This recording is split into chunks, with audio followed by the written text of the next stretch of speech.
Harry's Wife, part 97.36. Doomed within 5 years. Hello, I'm H.G. Tudor, continuing to enable you to understand more about the world of Harry's Wife and thus expanding your knowledge about narcissism. We turn to a strange little article from Geo News written by, yet again, Web Desk, that unusually named contributor.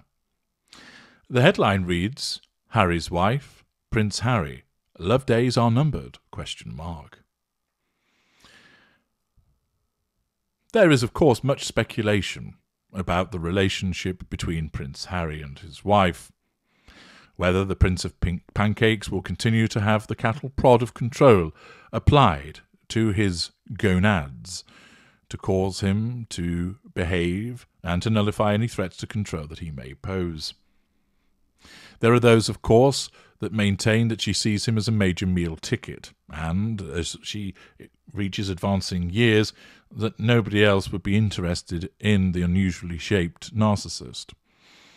There are others who form the view that she will kick him to the curb once he serves his purposes, and that she will be on the hunt for somebody else, preferably somebody even wealthier than Harry, driven, of course, by the view that she is a gold digger. She is not a gold digger. Money is a residual benefit, and is part of the things that the narcissist seeks. As I've explained by reference to Amber Heard, money is an important factor to the narcissist because not only is it a residual benefit of itself, it also segues into the ability to control other people and to draw fuel from them, either through financial largesse, generosity, bribery, and withdrawing financial support and failing to provide it when it ought to be provided. A failure to repay monies is another method of asserting control and drawing fuel. There are many that would like Prince Harry to divorce Harry's wife in order to facilitate his escape and to move him away from the grip of the narcissist. Naturally, many people express their views as to where the relationship will end up, whether Harry perhaps will have a breakdown, whether he will remain ensnared until his dying days, or whether he will be disengaged from. Supposed royal experts, people on social media, broadcasters have all offered their opinions as to where they see the relationship will go. Of course, there are those that don't see the relationship for what it is, believing that these are two people who are desperately and happily and madly in love, that they don't see that it is an abusive relationship between narcissist and victim, and believe that the couple should be left alone to live their best lives, that odious and meaningless phrase. Yet, what is this that I see coming over the hill that is telling us that their love days are numbered, whatever those are? It appears that there is some further insight. But where does this come from? Is it somebody, perhaps, who has intimate knowledge of the gruesome twosome, perhaps somebody who has been operating in their household and has witnessed their day-to-day interactions to be able to form a coherent view? Perhaps it's somebody who understands the narcissistic dynamic and is fully able to explain precisely where it's going to end up. Well, let's find out. The article tells us that Duke of Sussex, Prince Harry, and his wife, Harry's wife, love days are numbered. A psychic has predicted following their recent visit to Britain. All has become clear.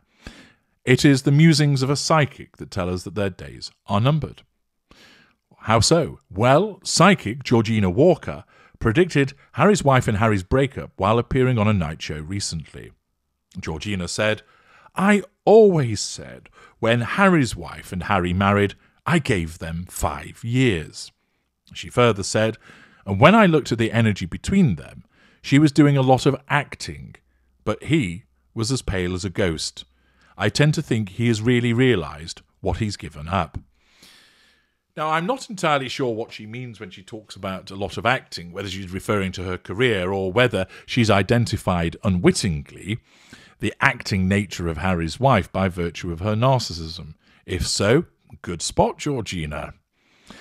We're referring to him being pale as a ghost. That might be because he's been kept in the chicken coop for so long that his vitamin D levels have plummeted, and being a bit of a ginge, a swarthy complexion is something that's pretty alien to him.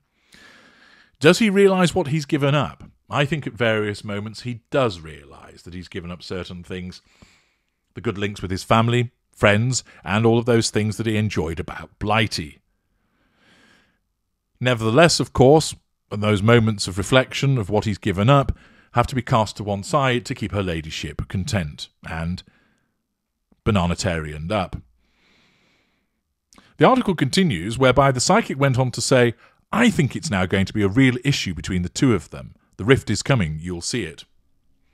The article, short as they always are from Geo News, concludes with, "Harry's wife and Harry tied the something," I think they mean not, "on May 19th, 2018, and share 2 children, son Archie and daughter Lilibet."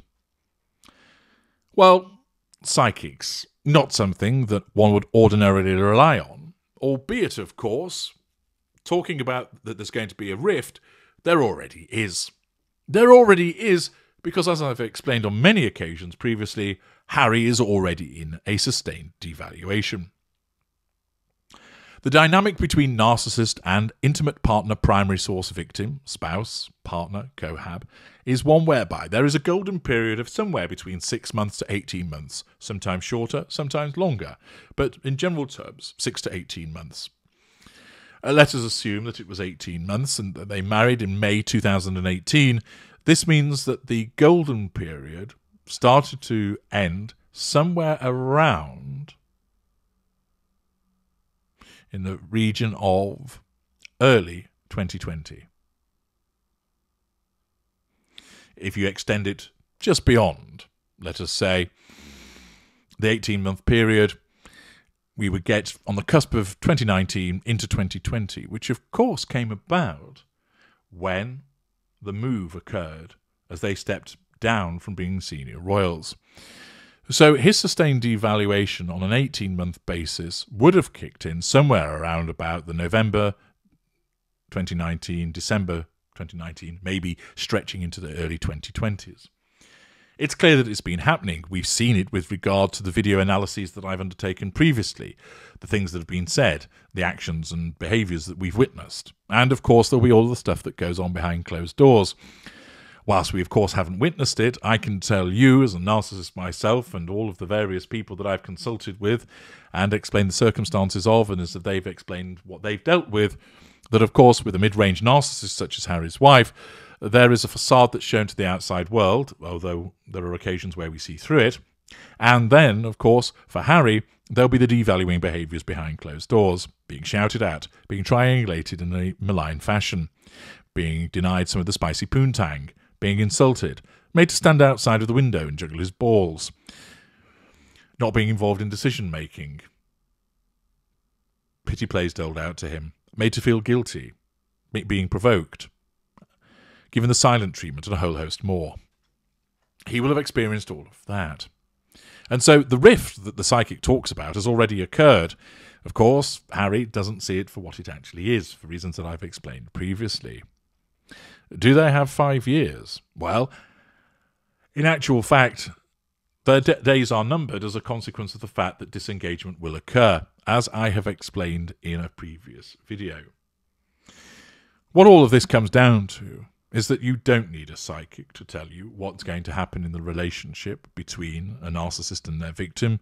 You need my work. Where it is the dynamic between narcissist and intimate partner primary source, golden period, sustained devaluation, and then one of 3 outcomes.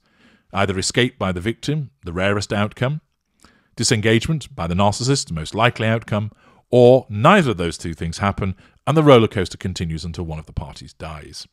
That is the outcome. And as I've explained elsewhere, disengagement awaits on the horizon for Harry. It won't happen tomorrow, it won't happen next year, but it will happen in the foreseeable future, as I have detailed in my previous videos. You don't need to rely upon supposed royal experts. You don't need to rely upon psychics to tell you what's going to happen. You need to recognise, what are you dealing with? Are you dealing with a narcissist? And if you are, Then you apply my work to understand the nature of the dynamic between you and that narcissist, whether you're the intimate partner primary source, an intimate partner secondary source, so a friend with benefits, a mistress, the man on the side, a booty call, whether you're the dirty little secret, whether you're the candidate intimate partner secondary source, whether you're a non-intimate secondary source as a family member, a friend, or a colleague. In each of these instances, I set out for you what the dynamic is so that you don't have to be crossing anybody's palm with silver. You don't have to be listening to the hocus pocus. You need the evidence and the logic that I, as the unrivaled provider of information about narcissism, gives to you. Once again, Harry's wife being spoken about in terms of the length of the relationship she'll have with Prince Harry gives me an opportunity to explain more of the narcissistic dynamic to you. I'm H.G. Tudor. Thank you for listening.